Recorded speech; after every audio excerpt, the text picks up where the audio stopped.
안녕하세요. 역사 테마기행입니다. 유홍준 작가의 책 나의 문화유산 답사기에 나오는 장소를 직접 찾아가는 너의 문화유산 답사기. 조선 최고의 핫플레이스 단양 제2편. 지금 바로 만나보시죠. 저번 시간에는 단양 팔경중, 옥순봉, 구단봉, 사이남 이렇게 세 군데를 가보았는데요. 이번에는 나머지 장소를 가려고 합니다. 그 중에서도 성문은 시간 관계상 아쉽지만 다음에 기회가 되면 가도록 하겠습니다. 단양이 조선시대 핫플레이스 중 한 곳이 된 이유는 무엇일까요? 그것은 단양의 풍경도 아름다웠지만 가장 큰 이유는 지리적 위치 때문이었던 것 같습니다. 조선시대에는 한양에서 경상도로 갈 때에는 남한강 백기를 이용해 단양으로 와서 중령을 넘어 영주 안동으로 가는 것이 가장 빠르고 편한 길이었다고 합니다. 오늘날로 치면 경부선의 길목이었고 이러한 교통 때문에 단양 팔경의 아름다움이 세상에 널리 알려지게 되었다고 하네요. 먼저 상선암으로 왔는데요. 보시다시피 주차장이 잘 마련되어 있었습니다. 주차장 끝으로 가면 상선암 숲쉼터라는 간판이 보입니다. 여기가 바로 상선암이라고 표시되어 있는데요. 내려와서 보니 여기가 상선암이 맞나? 라는 생각이 들었습니다. 이쪽에서 보니 바위가 보이긴 하는데요. 그래도 뭔가 아쉽네요. 이렇게 위에서 보니 이제서야 웅장한 바위가 보이기 시작합니다.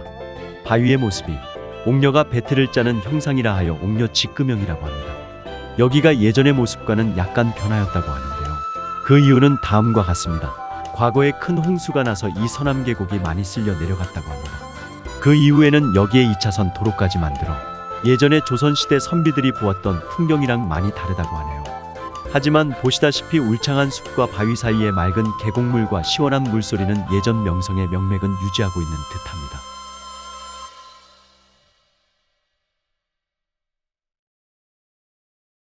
상선암에서 1km 정도 내려오면 바로 중선암이 나오는데요. 중선암으로 들어오는 길이 너무나도 멋있네요.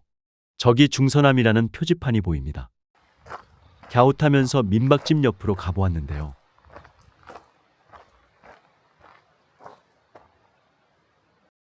여기도 중선암이 맞나 싶을 정도로 평범한 계곡의 모습입니다. 저기 글자가 새겨진 바위가 바로 중선암인데요. 사군강산 삼선수석.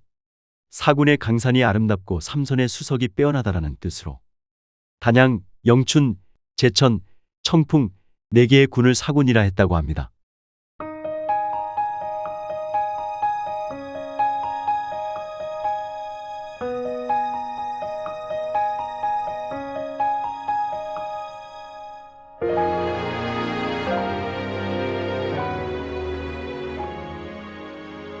이번에는 하선암인데요.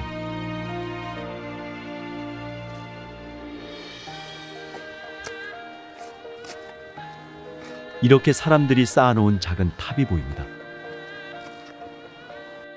저것이 상선암 같은데요. 바닥에 보이는 이 넓은 바위가 100평이나 된다고 하고요.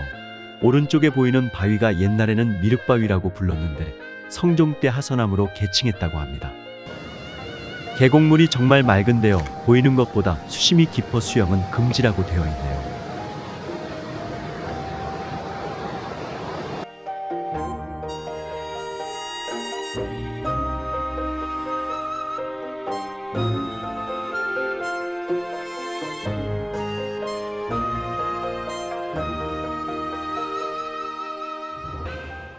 단양 팔경의 마지막 장소를 가기 전에 서남계곡에서 가까운 유적지가 있는데요.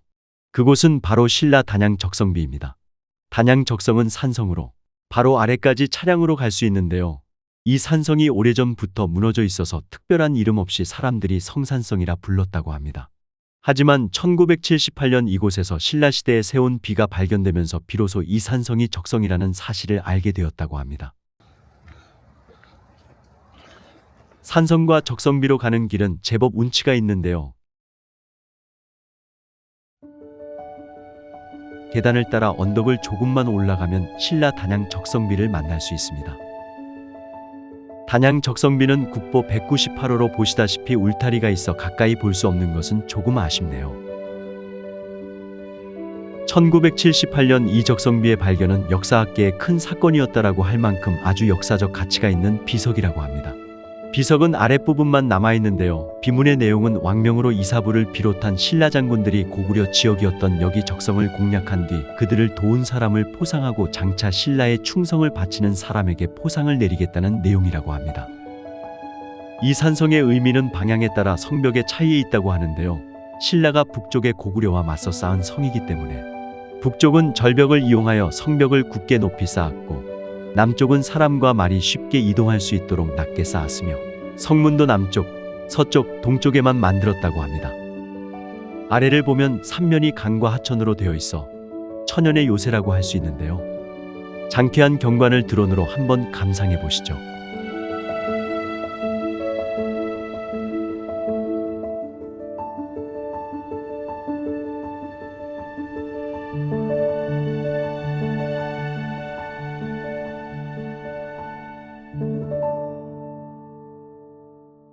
다음은 단양 팔경의 마지막인 도담산봉인데요. 주차장에서 내리면 바로 눈앞에 바로 보입니다. 직접 보니 기대가 컸던 모양인지 생각보다는 작았는데요. 그것은 아마도 강의 수위가 높아서 바위의 아랫부분이 물속에 있어서 그런 것 같습니다. 유홍준 작가님은 남한강 물줄기가 만들어낸 최고의 명장면이라고 말하고 있는데요.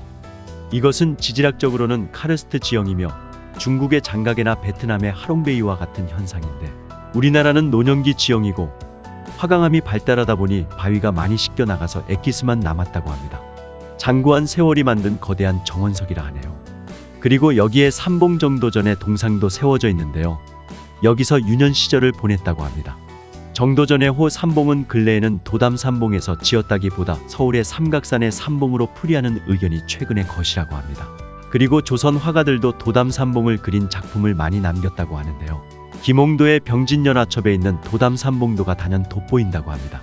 이 그림의 구도는 마치 하늘에서 본 것처럼 그려져 있다고 하는데요. 정말 그런 것 같습니다. 조선시대 최고의 핫플레이스 단양편 잘 보셨나요? 그럼 다음 편에서 뵙겠습니다.